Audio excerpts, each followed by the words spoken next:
لەبارەی بارودۆخی سیاسی عێراق میوانمان دەبێت پێکۆ گفتوگۆکەین لە سەرپرسی داهاتووی عێراق سیناریۆکانی بەردەمی عێراق چین کە ئێستا سەدر کشاوەتەوە لە پرۆسی سیاسی عێراق. چاودێرانی سیاسی دەڵێن پرۆسی سیاسی عێراق هەروە بە ئاسانی بەڕێوە ناچێت تا بتوانن حکومەت پێک بێنن. چوارچێوی هەمانگی هەڵ و دیدارەکانی دەست پێکرۆ بۆی بتوانن حکومەتی عێراق پێک بێنن. هەندێک لە نێو چوارچێوی هەمانگیش دەڵێن دەبێت بەڵێنێک لە سەدر وەربگیرێ یان قسەیەک لەگەڵ سەدر بکرێت بۆی دواتر گەشت بۆ حکومەت دروست نەکات. لە سلێمانیەوە بەڕێز ئازاد دۆسکی چاودێری سیاسیمان لەگەڵدا لەگەڵ بەڕێزیان گفتوگۆی زیاتر دەکەم. بەڕێز ئازاد دۆسکی ئەم کاتتان باش پێتان وایە لە دوای ئەم بڕیارەی مقتەدا سەدر ڕێبەری ڕەوتی سەدر لەنێو عێراقدا نەبووتە سیاسیەک کە جێگەی باوەڕ نییە. زۆربەی کات چاودێرانی سیاسیش دەمە دەڵێن سەدر کەسێکە جێگەی باوەڕپێکردن نییە. بەڵێ سڵاو ڕێز بۆ تۆی ئازیز کا کۆمار، سڵاو ڕێزم بۆ هەموو بینەرانی کەناڵی ئاسمانی کوردستان 24. سەبارەت بە پرسیارەکەی بەڕێزت ئەگەر پێش مانگێک ئەنجامدانی هەڵبژاردننی ئەم خولەی هەڵبژاردننی عێراق ئەگەر بیری بەڕێزێ مابێ مقتەدا سەدر بە هەمان شێواز ئاماژەی بەوە کرد کە بە بەشداری هەڵبژاردنەکانی پەرلەمانی عێراق ناکات، بەڵام دواتر نەوعەن ماعدولێکی کرد لە قەرارەکە بەپێ ئەو داواکاریانەی کە خۆی چەند داواکاریەکی مەرجدار بوو کە دەبێت جێبەجێ بکرێت و ئێستاش بە هەمان شێواز من پێم وایە ڕەنگە چکە لە سیاست تا خۆتەزانی هیچ شتێک وەکو چۆن بڵێ ڕێگری لێ ناکرێت ئەگەر هاتوو بەرژەوەندیەکان جێبەجێ بکرێت بەپێ کۆتا پەرسەندنەکان کە لە ناو بەیتی شیعیە کە ئەم گرژیە دروست بۆتەوە. دوێنێ سەرۆکی کوتلەی فەتح هادی عامری داوای کردووە کە بەرەو حەنانە بچێت و بەڕێز مقتەدا سەدریش دوێنێ کۆبوونەوەیەکی گرنگ لەگەڵ پەرلەمانتارەکانی ئەنجام داوە و دەستخۆشییان لێ کردووە بۆ بەیعەتدان بەو قەرارەی کە دەست لە کارکێشانەوە. من پێم وایە لە ناو ماڵی بەیتی شیعیدا ئاڵۆزیەکی زۆر دروست بووە، ڕەنگە کۆتا خاڵ بۆ چارەسەرکردنی ئەم کێشانە گەڕاندنەوە بێ بۆ مەرجعی شیعەکان کە بەڕێز سیستانیە لە نەجەف ڕەنگە ئاڵۆزیەکان بەلایەکە بباچکە دەرکردنی کا کۆمار خۆتەزانی کوتلەی سەدر ئێستا زیاتر لە خاوەنی 7 کورسی زیاترە لە ناو پەرلەمانی عێراقا و تا ڕادەیەکی زۆر با زۆر سەریح بم نووری مالکی زۆر پێخۆش بووە بە دەرچوونی کوتلەی مقتەدا سەدر لە ناو پەرلەمانی عێراقا، بەڵام بەپێ داوی گۆڕانکاریەکان هادی عامری بەوە ڕازی نەبووە کە مقتەدا سەدر لە دەسەڵاتی یاسادانانیش دوور بخرێتەوە، چکە تا ئێستا ئەوەی داوایە کرد کوتلەی سەدر بەوەی لە ناو دەسەڵاتی جێبەجێکردندا بوو، سوڵتەی تەنفیزی بوو سەبارەت بە پۆستی سەرۆک وەزیران و چۆنیەتی دابەشکردنی ئەو پۆستانە. بەڵام من پێم وایە دەرچوونی کوتلەی سەدر و لە ناویشیاناوە بە سەرکردایەتی مقتەدا سەدر بەڕێوەبردننی حکوومەتێک خۆی لە خۆی ئێستا جادەی بەغا لە بەرامبەر تەقینەوە ئەچێکا کۆمان. ئەگەر هاتوو مقتەدا سەدر بە ئیعازێکی بچووک بۆ خۆپیشاندەرەکانی داگیرکردنی ناوچەی خەزرا ناوچەی سەوزی بەغا ڕەنگە سەعاتێک نەکێشێ بۆ هەرەسێنانی ئەو کابینەیە حکوومەتەوە بۆ خۆشیان ئەزانن نەک خۆپیشاندەرەکانی ساحەی تەحریر بەڵکو لانگیرەکانی مقتەدا سەدر و بگرە لە ساڵی 2018 بوو کردیان و اقتحامی ناوچەی سەوزیشیان کرد. لەبەر ئەوە کوتلەکانی تری شیعە مەترسی ئەوەیان هەیە کە چەکێکی بەقووەت لە دەستی مقتەدا سەدرە ئەویش جادەیە. بەڵێ پێتانیان بڕیاری سەدر دوو بۆ چوونی جیازی خستە نێو چوارچێوی هەمانگیەوە کە ئێستا هەندێکیان لەگەڵ ئەوەن پێشەوەی بڕیار بدەن و کار بۆ پێکەنانی حکومەتی نوێی عێراق بکەن دەیانەوێت لەگەڵ سەدر گفتوگۆ بکەن وەک تۆ کە هادی عامری دەیەوێت بچێتە حەنانە گفتوگۆی لەگەڵ بکە، بەڵام لە لایەکی دیکەوە نووری مالکی لەگەڵ ئەو گفتوگۆیە نییە لەگەڵ سەدر دەیەوێت بێ هیچ گفتوگۆیەک لەگەڵ سەدر حکومەت پێک بێنن. دەست خۆشکا کۆمار ئەوە بزانم دوێنێ بوو یاخود پێرێ کۆبوونەوەیەکی گرنگ لە نێوان هەر سێ سەرۆکایەتیەکە ئەنجامدرا. سەرۆکایەتی کۆمار بەرهەم ساڵح و لەگەڵ کازمیە وەکو لە ناو دەسەڵاتی جێبەجێکردنا پۆستی سەرۆک وەزیران کە حکوومەتی کاربەڕەکەرە و لەگەڵ فایق زێدان سەرۆکی دەسەڵاتی دادوەری. طبیعی مبادرەیەکە لەلایەن دەسەڵاتی دادوەریەوە کە ئەو مبادرە وەکو چۆن بڵێ مؤتەمەرێکی وەتەنی لە نێوان هەموو پێکاتەکان لە عێراقا ئەنجام بدرێ، بەڵام دەسەڵاتی دادوەری زیاتر هانیاوە کە سەرۆکاتی کۆمار ئەو مبادرە بکە، لەبەرەوە دەسەڵاتی دادوەری یاخود قەضا بە حکمی ئەم دەسەڵاتە شوێنەکەی حساسە وەکو قەضا حەز ناکات تەداخل کات لە مەجالە سیاسەکە. باکا کۆمار زۆر صریح بە من پێش چەند مانگێک ئاماژەم بەوە کرد هەموو ئەم ئالۆزیە کە ئێستا عێراق گەیشتۆتە بنبەست و بە دەرچوونی کوتلەی سەدر بارودۆخەکەی زیاتر ئالۆز کرد. من زۆر جار ئەموت یعنی ئێستا محکەمەی دەسەڵاتی دادوەری و لە ناویشیانە محکەمەی فدرالی دەبێ باجی ئەو ڕەوشە بات بەڕاستی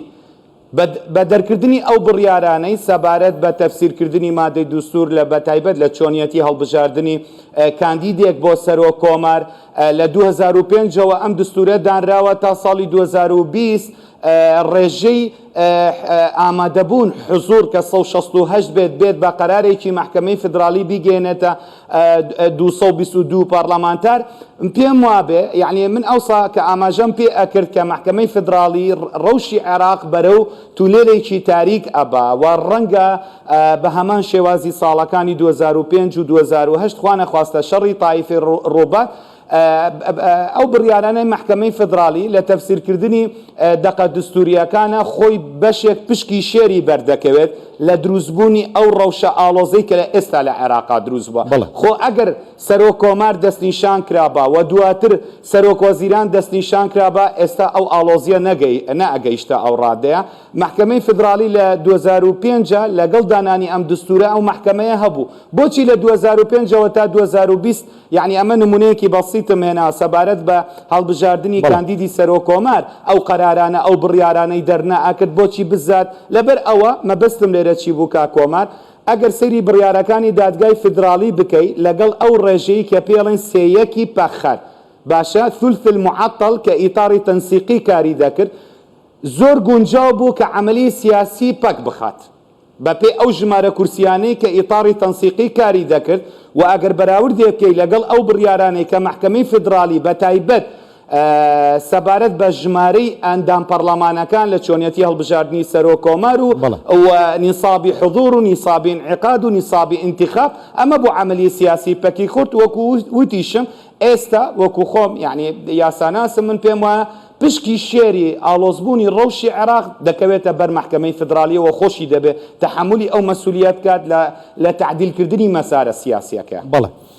سەدر پەرلەمانتارەکانی دەستیان لە کار کێشایەوە ئەگەر دنیا چاوەڕێ لەوە کرێت کە وەکوتوت سیاسەتەوە هەموو شتێک واردە بڕیار بدەن جارێکی دیکە بگەڕێنەوە شێوازی گەڕانەوەیان چۆنە تا چەند یاساییە؟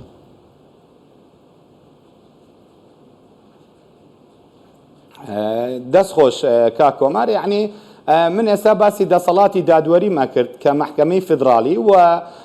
کە لە عێراقا بەداخەوە ڕێز لەو دستورە و ڕێز لە یاسا ناگیرێ بۆیە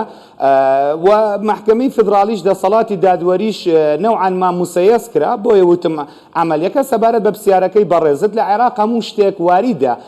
چارەسەری سیاسی بە وەکو چۆن بڵێ بە بۆیە قانونیەکە بکرێت ماشەڵڵا ئەمە محکەمەی فدرالی هەیە توانێت وەکو چۆن بڕیارەکانی تر کە تەفسیری کردووە چونکە ئەوەی بەڕێزە وتت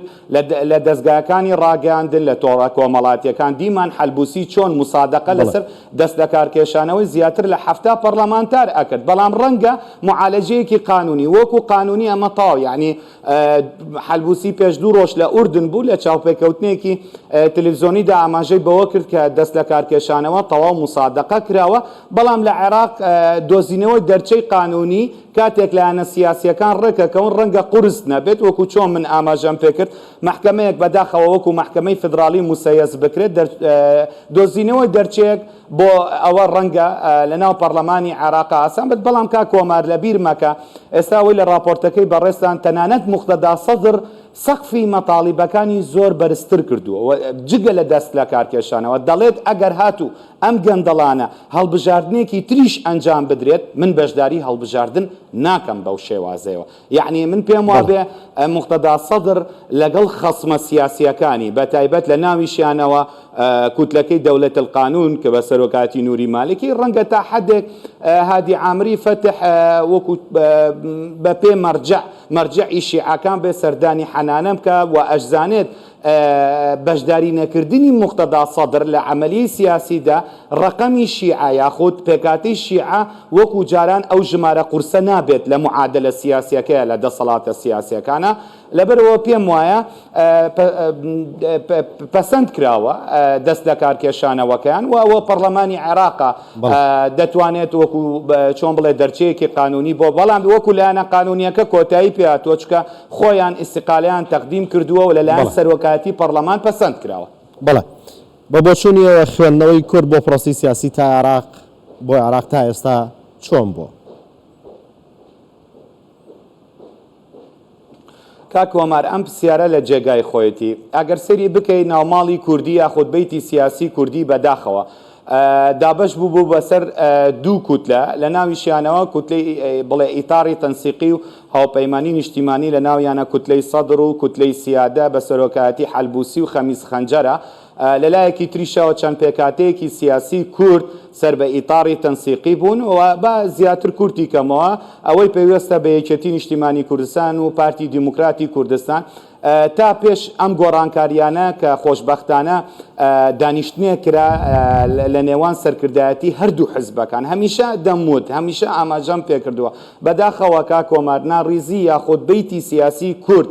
ئەگەر سەیری بکەی پێشمانگێک بەو شێوازە دژایەتیکردنە چوونی بەم حەجمە بەم قەبارە بەم شێوازە بۆ دەسەڵاتی یاسادانان بە تایبەت لە بەغادا من پێم وایە جێبەجێکردنی دەقە دستوریەکان هەر لایەنێکی سیاسی کوردی بێت تەنها ڕەنگە دروشمی هەڵبژاردن بێ لە ناو پەرلەمانی عێراقا یاخود حکوومەتی فیدراالیە لوغەی ئەلقام هەیە تەحالوفات هەیە هاوپەیمانیتی ئەتوانێت حەسم بکات لە پەسەندکردنی قانونێک لە ڕێگریکردن لە قانونێک لەبەرەوەی پرسیارەکەی بەڕێزت هیوادارم بەم دانیشتنانەی کە لە نێوان باڵاترین دەسەڵاتی حزبەکان پێشماوەیەک ئەنجامدرا زیاتر بیر لەوە بکەنەوە ئەگەر سەیری بکەی لە سەردەمی کۆچکردو مامجەلالە تەحالوفێکە بوو کە لە کاتی پۆستی سەرۆکایەتی کۆمارە بوو تەحالوفێکە بوو بە ناوی کوردستانی ناوماڵی کورد چەند بەهێز بوو چەند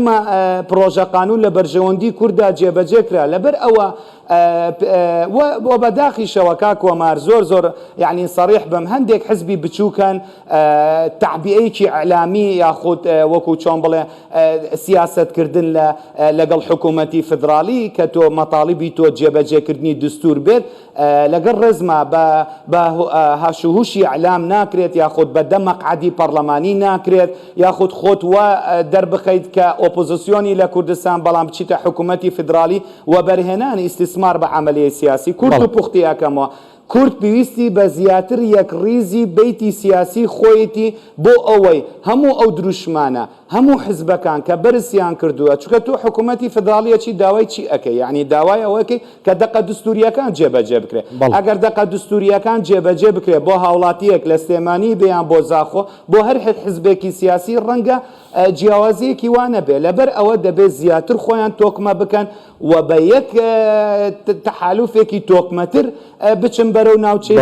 سەوزی بەخا بۆی بتوانرێت زۆرترین مادە دستوریەکان لە بەرژەوەندی کووردا جێبەجێ بکرێت. بەڕێز ئازاد دۆسکی چاودێری سیاسی لە ستۆدیەکانمان لە سلێمانیەوە لەگەڵماندا سوپاس بۆ بەشداریەوە.